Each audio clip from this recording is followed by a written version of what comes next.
नमस्कार. हो. आज आपल्याकडे आहे रणजित देसाईंची राधेय. हो. आणि ही कादंबरी म्हणजे नुसतं कर्णाचं चरित्र नाहीये. बरोबर. देसाई स्वतः प्रस्तावनेत म्हणतात की ही त्यांच्या मनातल्या कर्णाची एक भावकहाणी आहे. आणि गंमत म्हणजे त्यांच्या आईला कर्ण अजिबात आवडायचं नाही. हो, त्यांना अर्जुन प्रिय होता.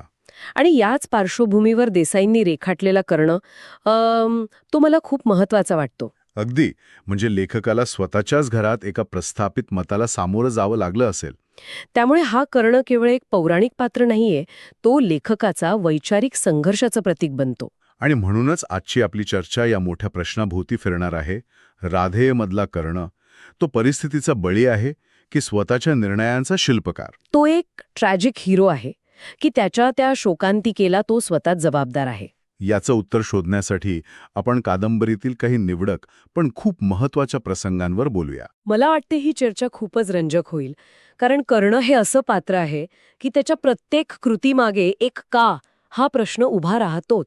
चला तर मग सुरुवात करूया. हम्म. कादंबरीची सुरुवातच इतकी विलक्षण आहे. म्हणजे द्वारकेचा राजा कृष्ण स्वतः एका याचकाला भेटायला येतो. गंगेच्या काठी. हो. कर्ण सूर्योपासना संपून नेहमीप्रमाणे साद घालतो, कुणी याचक आहे का?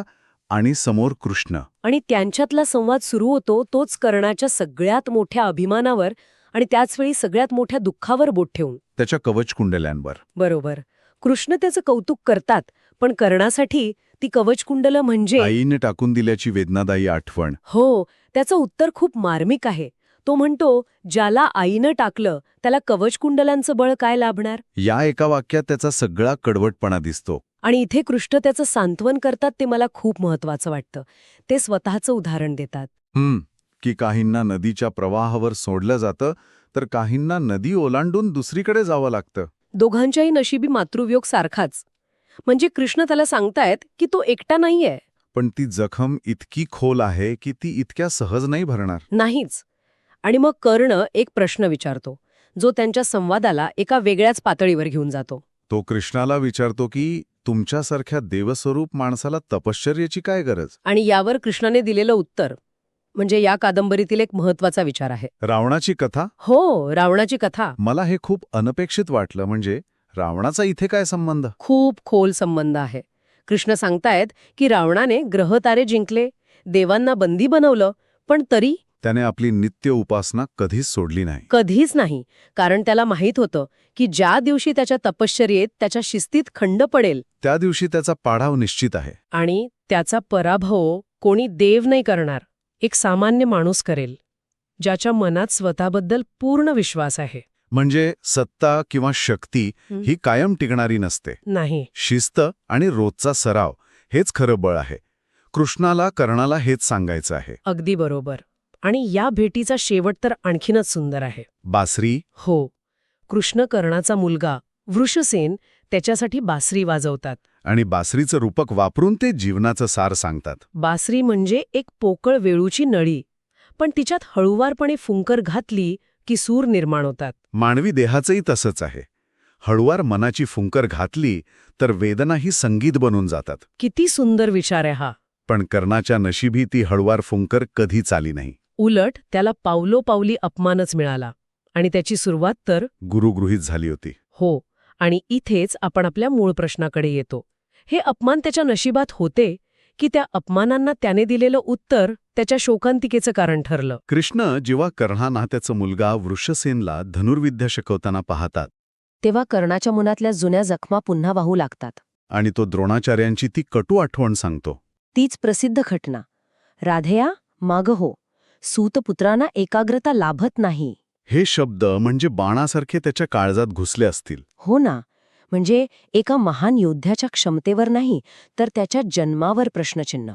आणि याच अपमानाला उत्तर देण्यासाठी तो त्याच क्षणी कृष्णासमोर वेताच्या मोराच्या दोन्ही डोळ्यांचा एकाच बाणाने भेद घेऊन दाखवतो. आणि तो कृष्णाला सांगतो, सूतपुत्रांना गुरुकृपा कधी लाभत नाही. त्यांना तपश्चर्याने ज्ञान मिळवावं लागतं. इथे त्याचा स्वाभिमान दिसतो, पण त्यासोबतच व्यवस्थेविरुद्धचा एक खोल राग, चीडसुद्धा दिसते. याच रागामुळे आणि अपमानामुळे त्याने दुर्योधनाचा हात धरला का? हाच प्रश्न आहे.